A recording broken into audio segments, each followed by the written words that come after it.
Good morning. Welcome to the forecast update for February 18th, 2013. Of course, it is President's Day. Many people are off today, and they're probably staying indoors the way the temperatures are this morning, ranging from the lower to mid teens over the northern interior to the mid to upper teens, even a few lower 20s along the immediate coast. But it doesn't feel like that with the winds from the northwest at anywhere from 10 to 20 miles per hour. Gusts over 30 miles per hour, leading to wind chills in the single digits and teens. So bundle up out there, get ready for another cold day, but warmer air is on the way, and that's the good news here. So look for temperatures to rebound into the upper 20s to lower 30s over the northern interior, mid 30s along the coast. That wind will start to slacken off as we move on through the afternoon and evening hours.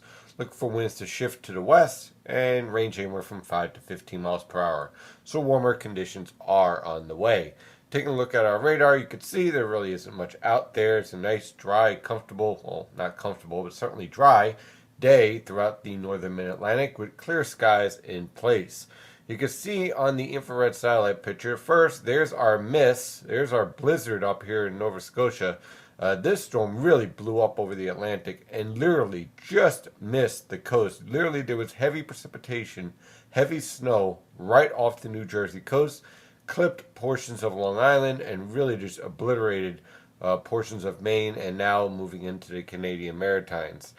Our next setup here is with this cold front that will bring the potential for rain tomorrow evening. Ahead of this cold front, temperatures are going to rebound nicely into the mid to upper 40s over the interior and upper 40s to lower 50s along the coast. We're in for a nice little roller coaster in terms of temperatures before they crash back down to reality once again on Wednesday, with temperatures struggling in the lower to mid 30s. You'll probably see forecasted highs in the 40s. That's going to be early in the morning, very early in the morning on Wednesday, and then temperatures falling throughout the day on Wednesday and Thursday. It's going to be another chilly one as well. So right now, I really don't see any support for any major winter storms, and let me show you why. Here is the water vapor satellite picture. Now, yes, we're going to get some pretty strong blocking in the northern Atlantic. That's going to slow down our weather pattern. But the Pacific now is out of whack. Beforehand, the Pacific was working out great. The Atlantic, not so much. Now it's reversed. The Atlantic is working out great with great high latitude blocking because of this storm. But look at the Pacific pattern. You got this nice big deep trough starting to move into the west coast, and that throws everything off, and you end up with a more progressive weather pattern until it hits the east coast, and then we start to have the storms fall apart. So this isn't exactly the most favorable weather pattern right now. And also notice we're starting to lose our little oomph with the subtropical jet stream. It's still, still producing pretty good convection here, and there's still plenty of action on the way, at least until the start of March. But right now, if I'm looking at this pattern today, I really can't see over the next 5 days any major winter storms evolving in this type of weather pattern.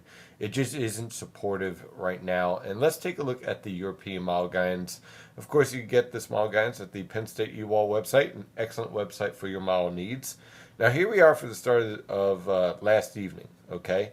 You can see our storm lifting up to the Canadian Maritimes, starting to get some high latitude blocking. But notice, disturbance after disturbance is moving into the west coast. Now, what you want is a nice deep trough here out by western Alaska and the Aleutian Islands, and a nice big sustained trough. You don't want to see these disturbances moving through. So you want to see a big sustained ridge, so I say, over the west coast, and then a nice deep trough over the east coast with your high latitude blocking. Moving forward to this evening, where there's our high latitude blocking, it looks beautiful, right? But look at the west coast. You have one disturbance after the other moving in. So you really can't get a sustained blocking pattern, and as a result, you can't get these storms to really dig down towards the Gulf Coast and ride up the coast, or even remain around the Tennessee River Valley and maybe redevelop off the coast. Instead, you get one disturbance after another, and because this block isn't going anywhere, they kind of run into a wall and start to fall apart. So here we are with this cold front for tomorrow evening. The low pressure system basically stalls around the Great Lakes. You have our cold front move through, so look for periods of rain tomorrow evening, and then the temperatures crash. Now look what happens with this low pressure system as it lifts north. It basically replaces our old blizzard and sets up another high latitude blocking setup over the northern Atlantic. So we start to get a repeat, a refresh, a renewal of the weather pattern. And as you can see, it gets pretty cold on Wednesday. But also notice it's also pretty dry. Okay. Now again, look at the west coast. You have a nice deep trough here, not exactly favorable for winter storms. So moving on through the rest of the week, let's jump to Friday here. Here we have our low pressure system developing over the upper Midwest. We have moisture starting to surge towards the northern Mid-Atlantic, basically along this warm front. So Friday night into Saturday, I think we see like a wintry mix of snow, sleet, and rain. Most likely rain as you head towards southern New Jersey. Most likely a wintry mix over to snow over the higher elevations. Obviously, with our high latitude blocking, we're going to be able to keep a high pressure system in place somewhere around the St. Lawrence River Valley. I think this high pressure system is placed too far high in the Malgines. But basically, you get the idea of high pressure in place, and you can see a little bit of a Kading signature here in the Malgines as well. So I think we'll probably see a high pressure system really lock in here, probably around 1,030, 1,028 millibars, building down the east coast, and you get this warm front pushing in with some mixed precipitation. The European Malgines is a bit suppressed and a bit too dry for my liking, but the GFS Malgines is a bit too wet, so kind of going in the middle here. But again, this weather pattern here is not something I would look for a major winter storm. Certainly not a nor'easter. So here's our redevelopment of the low because it can't lift up into the Canadian Maritimes because of our high latitude blocking. But again, it's a progressive weather pattern. As this is moving through, it can't really intensify. So you end up with a nice thermal gradient or temperature difference over the northern Mid-Atlantic. Again, probably rain towards the coast, probably a wintry mix of snow over the northern interior. New York City and Philadelphia will be right on the border of this transition. So if you live in southern New Jersey, this is not the winter weather pattern for you as far as snow. If you live in northern New Jersey, though, or let's say around New York City, Metro, Connecticut, this could be a nice little setup for a light to moderate snow threat on Saturday morning. After this storm exits, look what we have by Sunday. We have a ridge starting to build over the east. We have our high latitude blocking still hanging on, and we have to watch to see what this ridge right here does. If this hooks up with this, then the end of this month and the start of March is going to become very interesting with this disturbance here.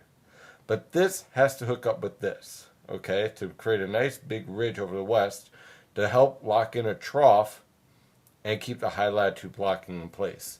We'll have to see whether that evolves or not. You can see at 700 millibars that potential setup is trying to evolve. That's what some GFS Malgines is showing, especially the ensembles. And that's what a lot of people are talking about on the internet. Whether or not we end up with a big major storm or not is still very much to be seen. But as some of my premium members will know that I have some important clues about the arrival of spring for March that will make many people who like warm weather very happy. So that is the latest forecast analysis for today. Of course, I'm your meteorologist, Stephen DiMartino. You can follow the latest weather information at nynjpaweather.com and nynjpaweather on Twitter and Facebook. Have a wonderful day. Stay safe out there.